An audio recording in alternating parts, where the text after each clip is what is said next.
Alright guys, this will be my first attempt of a video. So let's talk about graphing cotangent functions.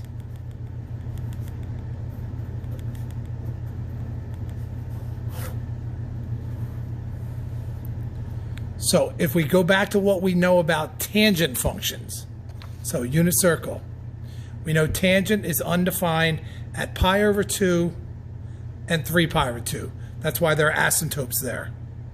Now, since we're talking about cotangent, though, cotangent wouldn't be undefined. Cotangent would be 0 because that's the inverse of undefined. Meaning, cotangent is actually going to be undefined where tangent is equal to 0, which will be at 0 and pi. That's where your original asymptotes are going to be. So now we're talking about 0 and pi for the originals. So here's what we got for cotangent.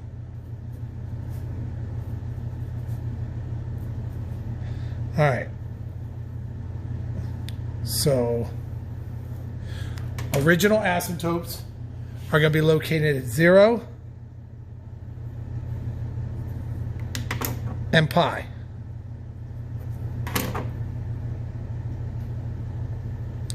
So just like tangent, we're going to start and end with an asymptote. Exactly like tangent, your next point is going to be dead in the middle of those. So in this case, that would be pi over 2. And just like tangent, if there were a D, so up or down, we would go up and down to actually get the first point. This one doesn't, so it's just on the x-axis because there is no D there. All right, we're 3/5 of the way through. All we need is the last 2 points. So just like tangent, they're going to be in the middle of the first half and the middle of the second half, and you're going to go up and down the amplitude from that first point. So the amplitude in this case is 1, so we're going to go 1 high and 1 low. Now, here's where cotangent differs from tangent. Instead of going up to the right and down to the left, that's what tangent does, we're going to be going up to the left, so that's your point, and down to the right, and that's what we're looking at for a cotangent function. All the skills are exactly like they were when we did tangent. We have 5 parts. We have a starting asymptote and an ending asymptote, which you're going to get through equations, just like before. Your first point's going to be dead in the middle, but you're going to have to go up and down whatever the D is. I don't have a D here. And then from there, you're looking at the middle of the first half and second half for your last 2 points, and it's up and down the amplitude. It's just the opposite direction as tangent. So kind of cotangent looks just like negative tangent. All right, let's try an example. All right, what do we got here? Y equals 4 times the cotangent of 2x minus 3 pi plus 2. All right, so just like we did for tangent, we're going to take this guy. That's your bx minus c, and we're going to set it equal to the original asymptotes. Now remember, the original asymptotes for cotangent are at 0 and pi. So my left asymptote, LA, is going to be this guy, 2x minus 3 pi equals, and then the original one. So that's that there at 0. And now we got to solve that. Subtract 3 pi, 2x equals negative 3, I'm sorry, positive 3 pi, because you're adding it, and then divide by 2. And there's your original left. Same thing now with the original right. So I got 2x minus 3 pi equals, the original right here is a pi. So you're going to set that equal to pi, and you're going to solve that. So that will be adding 3 pi be 4 pi. 4 pi divided by 2 is 2 pi. So I'm sorry, we had 2x equals 4 pi. X would be equal to 2 pi. Okay, so that's where it's going to start. That's where it's going to end. Now we can graph. So now we're ready to graph. They're both positive, so I need the right side.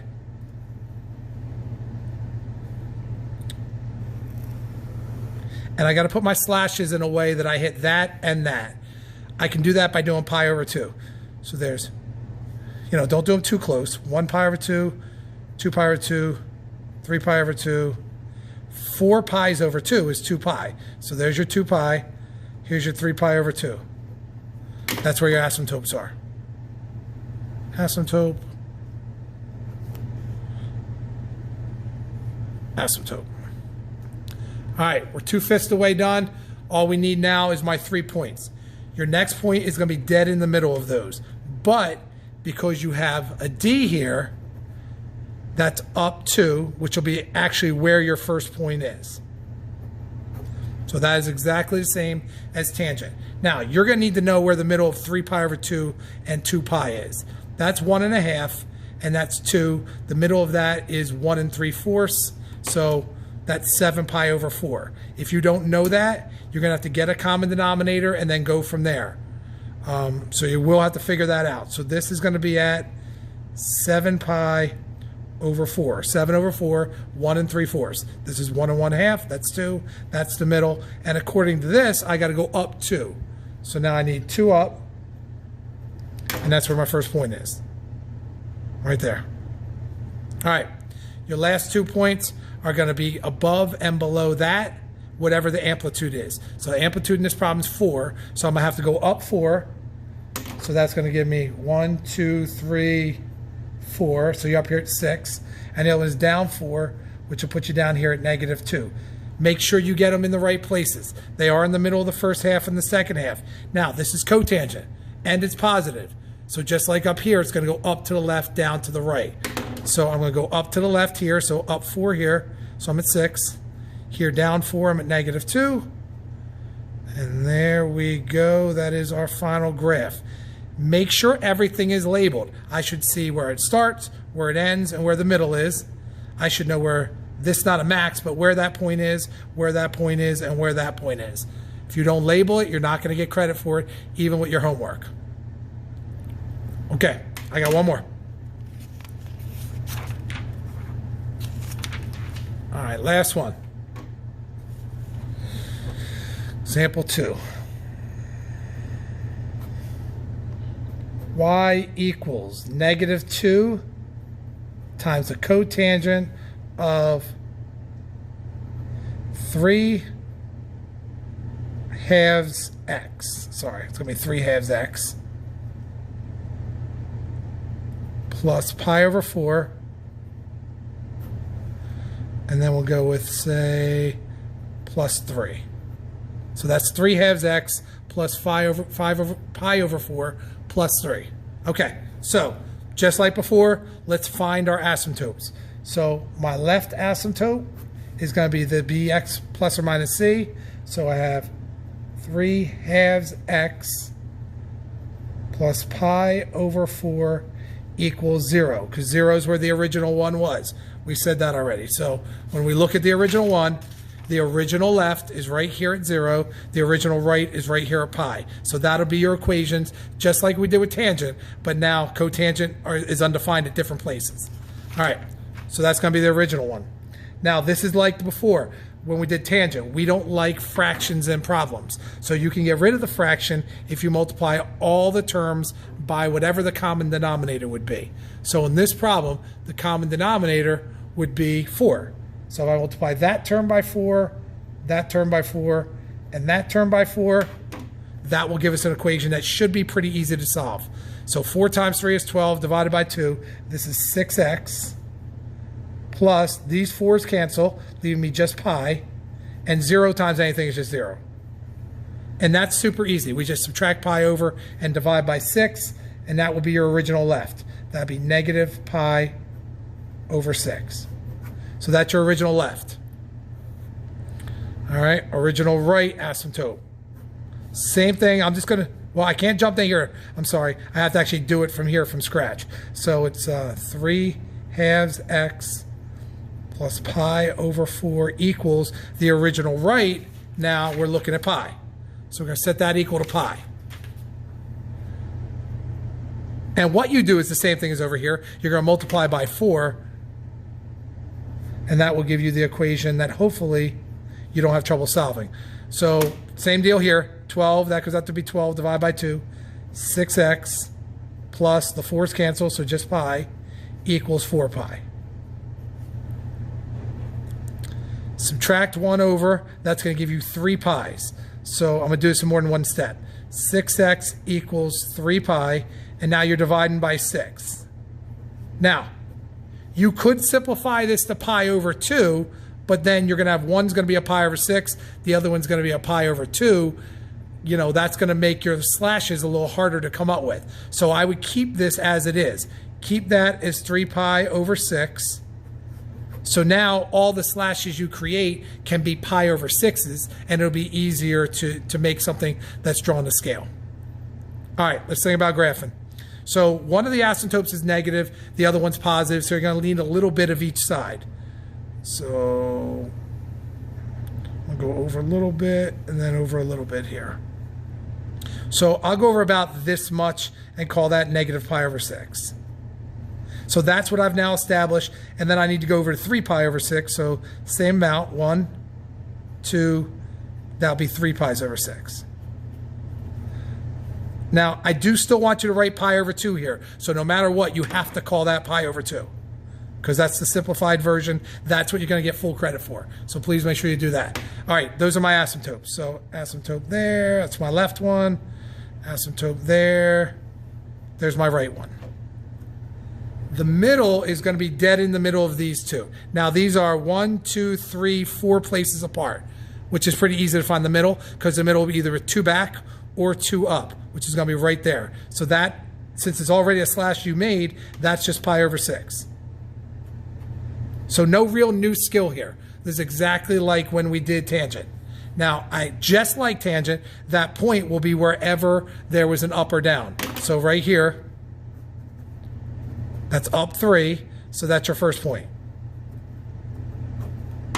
So I need up 3. 1, 2, 3, there we go. There's our first point. Now the middle of each half will be where your last 2 points are, up and down, whatever the amplitude is from that 3. So the amplitude's 2. So that means I'm going to go up 2. That's where one of the points is going to be. So that's a 5. I'm going to go down 2, and it's going to be at 1. Now, you have to go in the middle of the first half and the middle of the second half. The beauty of this particular one is you already have a slash there. Here's the middle of the second half. There's the slash that represents the middle, or this is the second half. So it's going to be there, and same here. The middle of that's the y-axis. I just need to know which way to go. Now, normally cotangent goes up to the left, down to the right, but this one we're doing is negative. So that's going to be a reflection of that. So when you graph a negative cotangent, it will look like a tangent, because instead of going up and down like this, it's going to go here, and that makes it kind of look like a tangent function. So now it's up to the right because it's negative, so that one's there, down here, and there we go. Make sure you draw your arrows to show that this stuff goes to infinity. Guys, this lesson should be pretty easy for you, because if you got the tangent stuff, there's really not a whole lot different when you're doing cotangent as far as the skill. Actually, the equations that you set up are easier because these aren't fractions every time. It's just 0 and pi. So that means, you know, you have one less fraction in each equation to really worry about. All right, guys, that's all I got for you. I'm going to send you the notes also with all of this in there, but you know, I know a lot of times it's easier if you just see it. All right, good luck. If you have any questions, you should be sending me messages via Remind. You can email them to me, but you know, probably if you just shoot me a Remind message, that would be the easiest, because it'll just shoot up on my phone and I can get back to you, and maybe I can just take a picture of whatever you're struggling with and send it back your way and give you that kind of quick feedback. I know this is going to be tough, guys, but do your best. Keep in constant communication with me. We are going to get to new things soon. After we get done graphing will be relatively easy. But once we get to the newer stuff, new stuff, you know, there's going to have to be feedback between us. Like, you're going to have to touch base and, you know, not just kind of, I don't get it and that's good enough. You know, reach out to me and we'll figure it out. All right. Good luck, guys.